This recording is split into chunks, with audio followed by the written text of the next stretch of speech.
Hi, this is Sue's Love and Tarot. Okay, so I'm probably not going to do readings for about a week. I'm going to take off. But there are some videos that I've completed that I haven't posted up yet. And a few days ago, I had the Gemini reading. I had a couple of things done, and then I still haven't uploaded from the Gay Tarot readings. There's 3 videos that I haven't uploaded, so I'm not sure what I'm going to do. At any rate, this morning when I was looking for my phone, it was playing Look For Me, and as I was doing that, I picked up some channel messages that were from some books that were in the vicinity of my phone, interestingly enough. But okay, so there's a few things I want to bring up. Okay, so, and I feel like this will be helpful. Okay, first, okay, no, not this book. Okay, it was, oh no, okay, that was my bookmarker. Okay, hold on a second, shoot.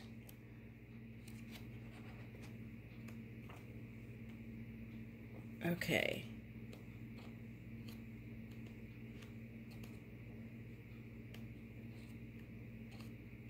Where was that? Okay, at any rate, there's this book called The Castle of the Pearl by Christopher Biffle. Okay, now I don't think it's in print anymore. This was a book that I had when I was like a child. Okay, or high school, right? Yeah, and I wrote in it, but then I decided not to write in it in case someone else I knew wanted to use it, which is interesting. Okay. Now, what this does is it kind of breaks down like how you're serving the world. Okay, so like how late childhood, adolescence, early adulthood into adulthood. Okay, and there's another page in here that I had. Let's see. Oh, look, this, I didn't even know this was in here. Conversation with my father and conversation with my mother. Okay, so that's interesting. I didn't know that was in there. They showed me a different page. Okay, so that might be something that is nice, right? Especially if they've crossed over. Okay, and you can even do that if you want to communicate with their non-physical version of them, right? Okay, even if they're in the physical. And I feel like that will improve relationships. Okay, now, all right, so let's see. Where was that page? Okay, but anyway, it was about your life map and how you are going to dedicate your life in service to others. Okay.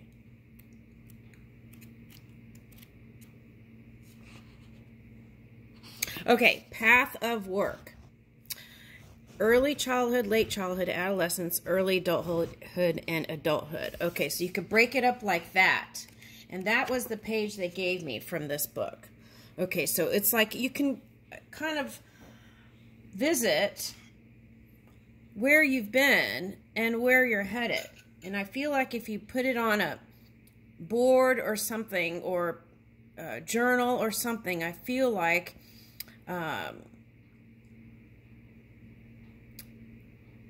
your vision for the future could expand even in a greater way. Yes, that's what they said.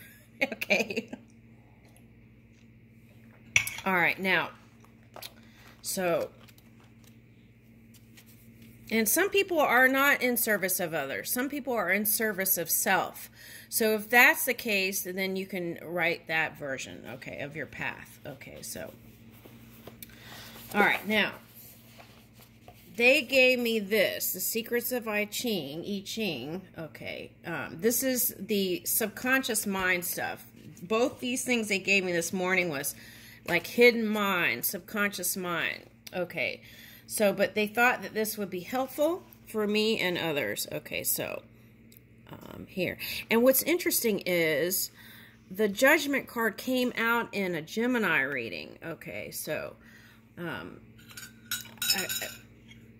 and that card came out with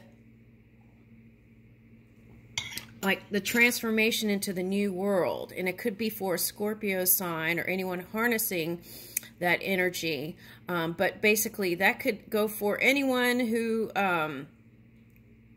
is moving in this change with the collective. Okay, so let's see. Okay, preponderance of the great. Above Tui, the joyous lake. Below sun, the gentle wind would. Okay, so the Judgment. Okay, let me read that. Cast thy burden upon the Lord, and he shall sustain thee. Psalms 55:22.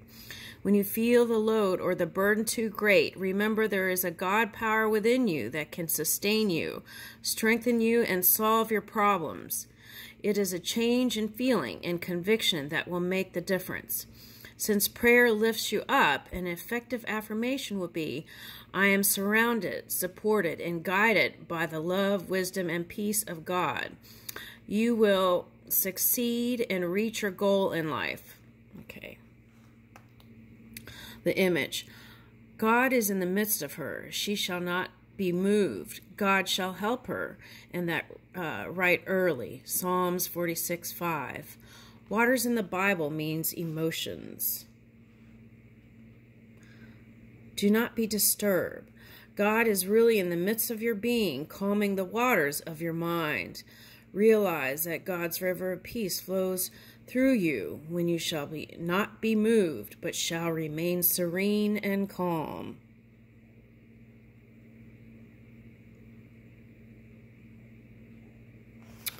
Okay, so if you don't believe in the God, right, the word, okay, so you can put it with your avatar or inner world, inner being, your inner light being, or whatever you want it, source.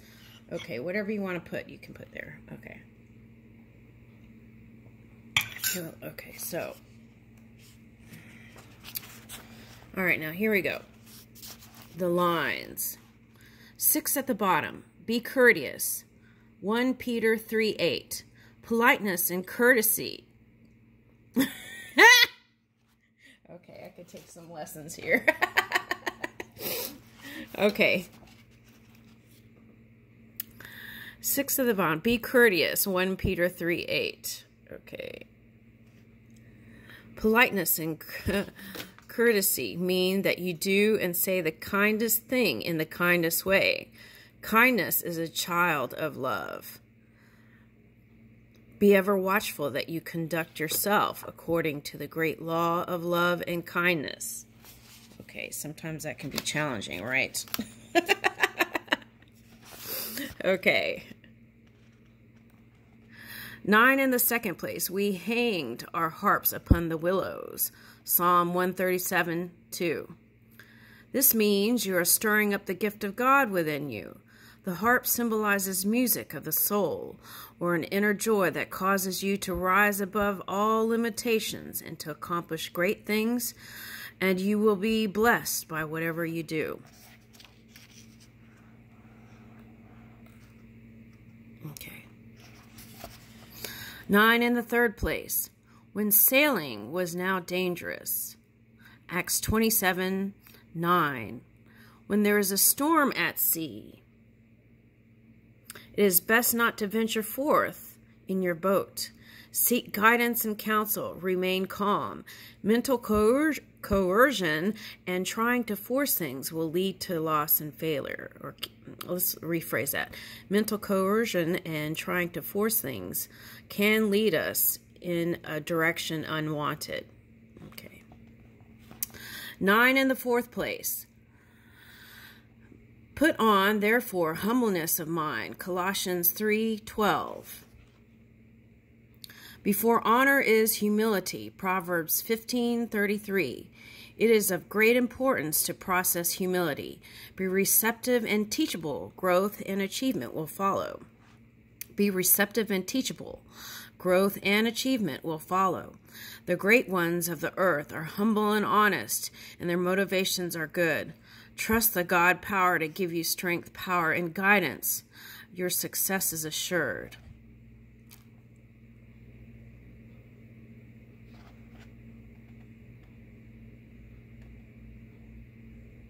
Nine, in the fifth place. They shall still bring forth fruit in old age. Psalms 92:14. Youth is a time for all sorts of games and participation in many types of athletics. As you grow in years, you should become intensely interested in mental and spiritual truths. Don't try to recapture so-called lost youth. Your job now is to release the great truths of God within you. If you are 65 or 70, you can't run so fast as your grandson of 19. Don't try it. If you do, you are as a bird that hasteth to the snare, and knoweth not that it is for his life. Proverbs 7:23. Okay. Now, I feel like as human beings, we are led to understand that there are no limitations, right? And I can guarantee you that there are 70-year-olds that probably could run as fast as some children. Okay, so now things have changed. This book was written a while ago. Okay. Okay, but you get the meaning of it though, right? It's like, if you're older, you should have the wisdom that you've from experience to also move your energy. Okay. And so it's interesting because this kind of ties into me. It's like, where was that?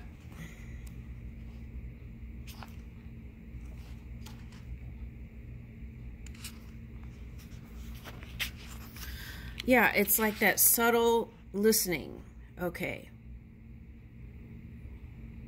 rather than quickly speaking about something, right? It's like tuning into your emotions and moving in humbleness, okay.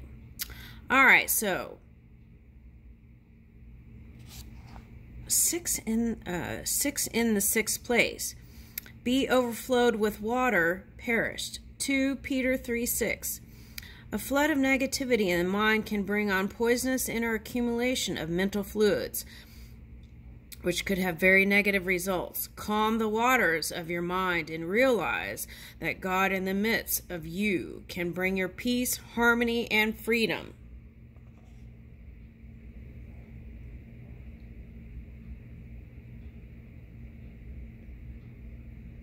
Okay. Let me go back to this one. I really like this. God is in the midst of her. She shall not be moved. God shall help her. And that right early. Okay, Psalms 46:5. Waters in the Bible means emotions. Do not be disturbed. God is really in the midst of your being, calming the waters of your mind. Realize that God's river of peace flows through you. Then you shall not be moved, but shall remain serene and calm. Okay, I think that's really important, especially this year of the water tiger, right?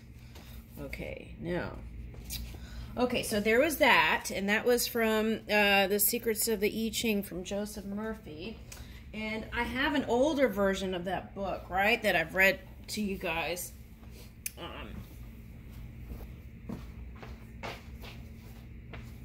Yeah, it's this one. Yeah.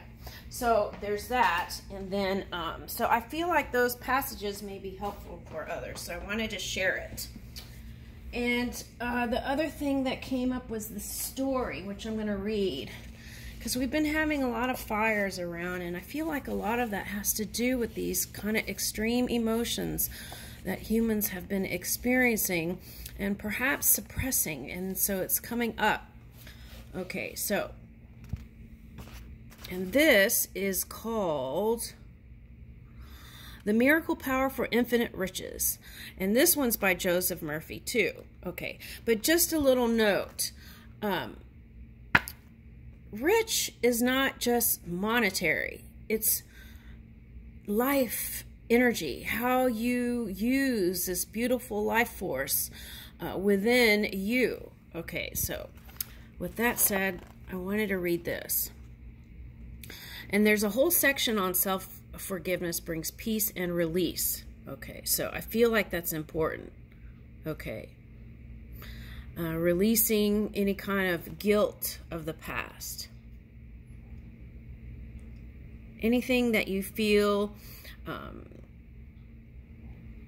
anything that's negative, just release it, right? Figure out why. Did you do something that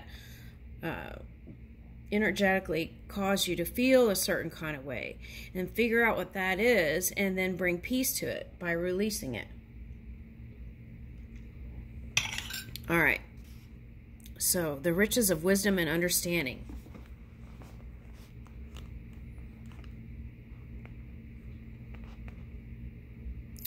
As an old friend in London visited me at St. Ermin's Hotel and brought her boy of 12, who is terribly afraid at night.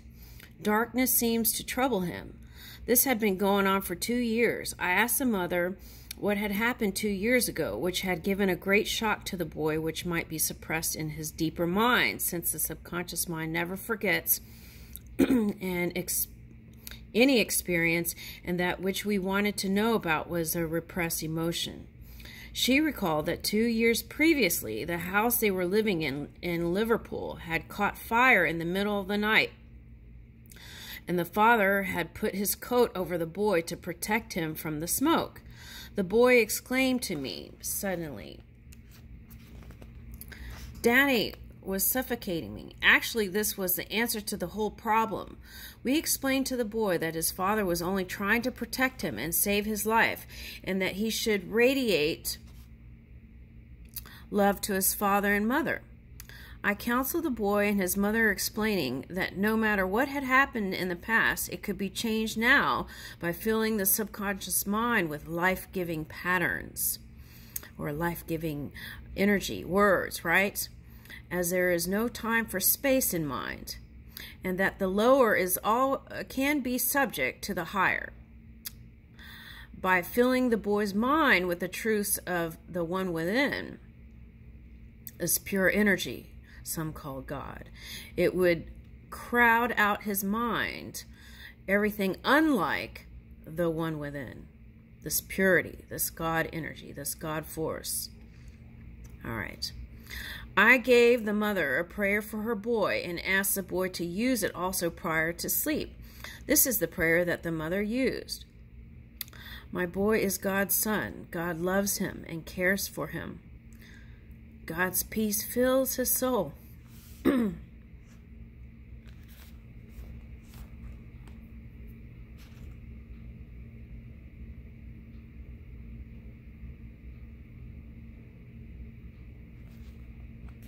Excuse me.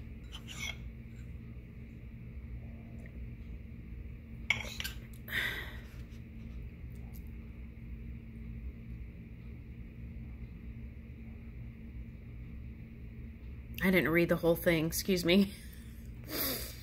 I'm getting emotional. Excuse me.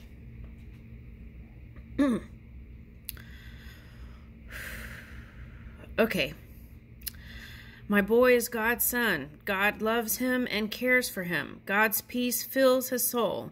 He is poised, serene, calm, and relaxed and at ease. The joy of the Lord is his strength.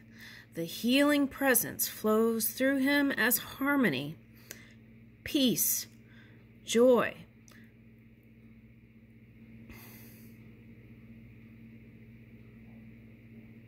Harmony, peace, joy, love, and perfection.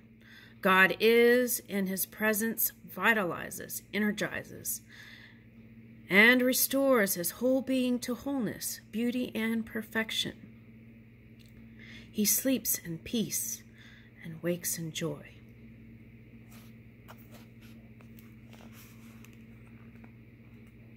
She changed the tense for the boy and had him repeat, I am God's son, and so on. I told her to continue with the doctor and the prayers and to keep me informed. I was pleasantly surprised to receive a letter from the mother on my return to Beverly Hills saying, "My boy is healed.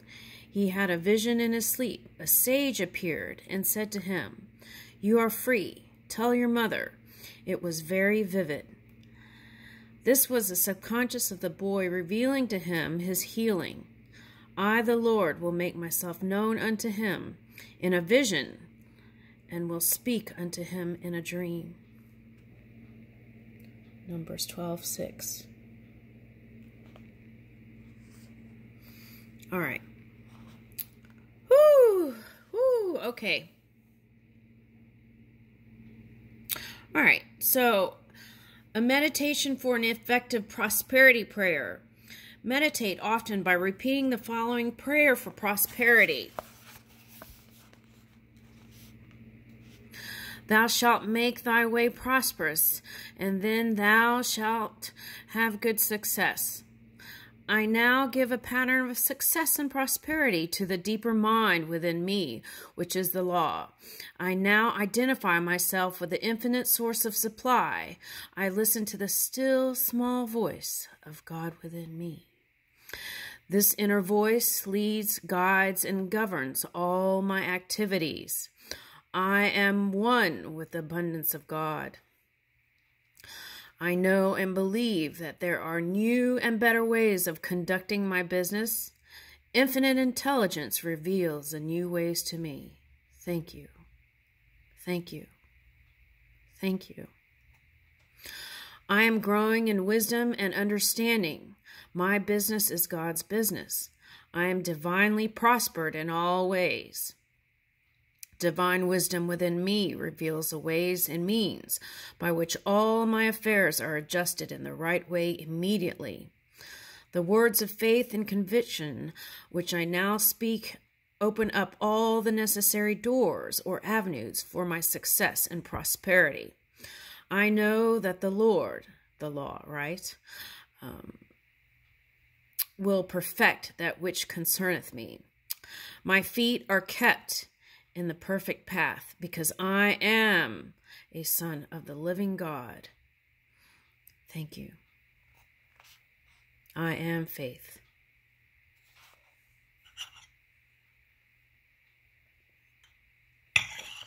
All right. Chapter points to remember. Okay, so we're just gonna, I couldn't do the whole thing, so we're going into this. Okay. Resentment and hostility are mental poisons that can rob you of vitality, enthusiasm, and energy. Often refusal to eat means that the individual is slowly... Okay, let me rephrase this. I need to rephrase this. Okay, hold on.